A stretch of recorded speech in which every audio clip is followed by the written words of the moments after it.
Assalamualaikum warahmatullahi wabarakatuh. Perkenalkan, nama saya Rian Nafianti, Prodi Sistem Informasi NPM 1857-2010-55. Di sini saya akan mempresentasikan tentang proses transaksi dan proses pengendalian internet, perlunya pengendalian. Komponen proses pengendalian internal, pengendalian pemrosesan transaksi, analisis proses pengendalian internal, yaitu di sini ada rumusan masalahnya. Yang pertama, mengetahui proses transaksi dan proses pengendalian. Yang kedua, apa saja komponen proses pengendalian internal. Yang ketiga, bagaimana proses pengendalian transaksi. Yang keempat, bagaimana analisis proses pengendalian internal. Tujuan pembahasan: mendeskripsikan proses transaksi dan proses pengendalian. Yang kedua, mendeskripsikan komponen proses pengendalian internal. Yang ketiga, mendeskripsikan proses pengendalian transaksi. Yang keempat, mendeskripsikan analisis proses pengendalian internal. Pembahasan A. Proses transaksi dan proses pengendalian internal, perlunya pengendalian. Pengendalian dibutuhkan untuk mengurangi exposure terhadap risiko. Exposure tidak semata-mata terjadi karena kurangnya pengendalian. Pengendalian berguna mengurangi exposure, tetapi pengendalian tidak dapat mempengaruhi penyebab terjadinya exposure.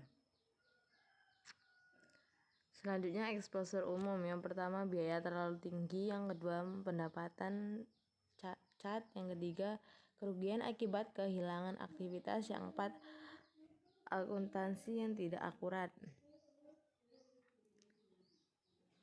Yang pertama, interupsi bisnis, sanksi hukum, ketidakmampuan untuk bersaing. Yang terakhir, kecurangan dan pencurian.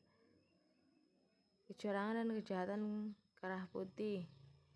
Yang pertama, kecurangan manajemen, pelaporan keuangan yang menyesatkan, kejahatan korporat.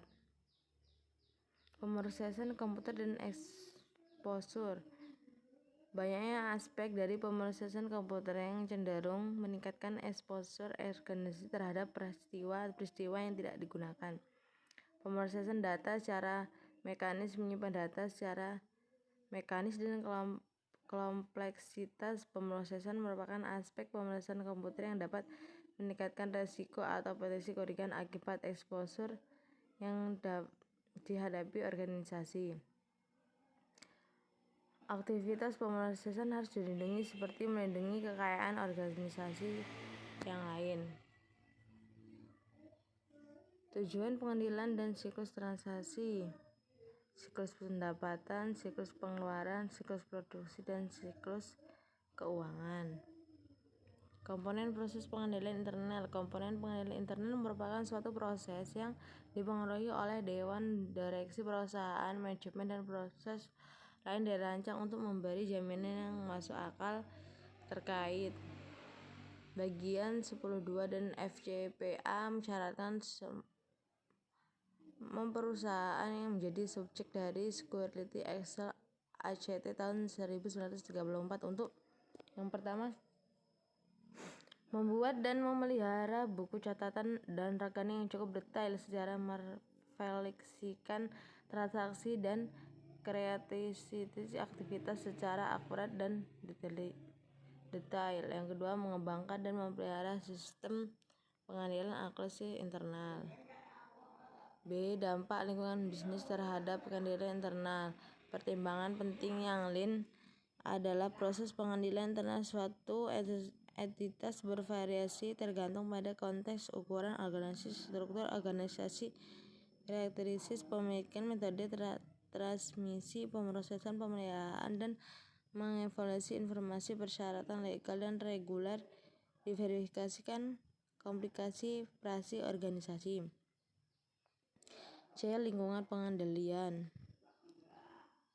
Yang pertama, nilai-nilai integrasi dan etika. Yang kedua, komitmen terhadap komunikasi. Yang ketiga, filosofi manajemen dan gaya operasi. Yang keempat, struktur organisasi.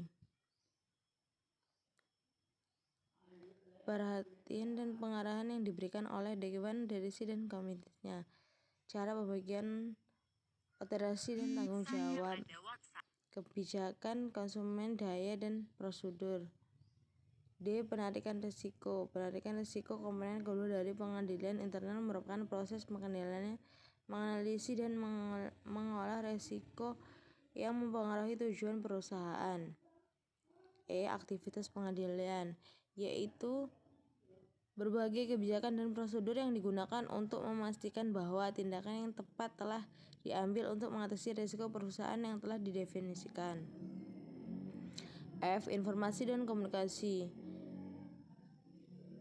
Menurut James A. Hall 2011-189, sistem informasi akuntansi terdiri atas berbagai rekor dan metode yang digunakan untuk melakukan mengidentifikasikan, menganalisis, mengklarifikasi dan mencatat berbagai transaksi perusahaan serta untuk menghitung berbagai aktivitas kewajiban yang terkait di dalamnya.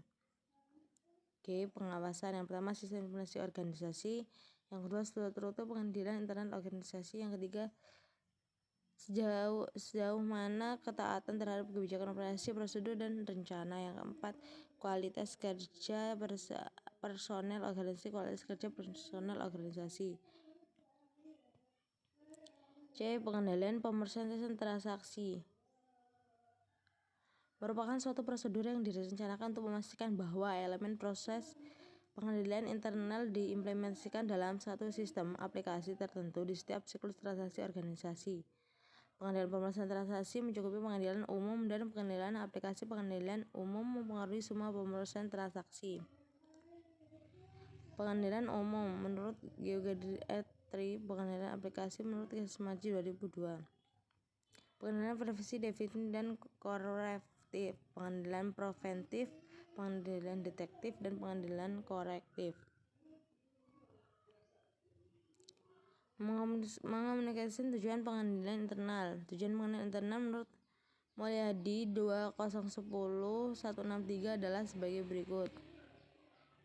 Yang pertama, menjaga kekayaan organisasi. Kekayaan fisik atau perusahaan dapat dicuri, disalahgunakan, atau dihancurkan karena kecelakaan, kecuali jika kekayaan tersebut dilindungi dengan pengadilan yang memadai. Yang kedua, mengecek ketelitian dan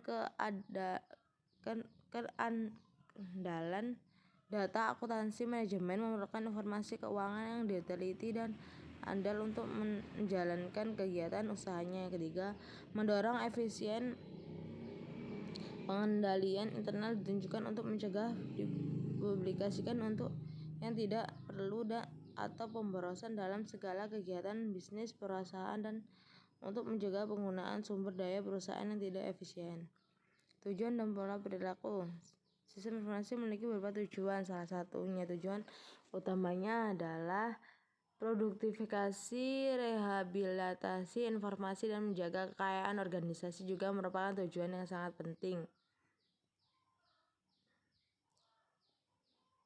Kesimpulan, rangkaian aktivitas permasalahan kekayaan perusahaan tersebut tidak melibatkan kekerasan, kejahatan, kerah putih terjadi saat kekayaan perusahaan digunakan menyimpang.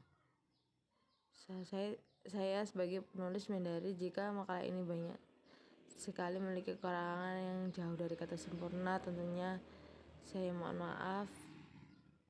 Saya akhiri. Wassalamualaikum warahmatullahi wabarakatuh.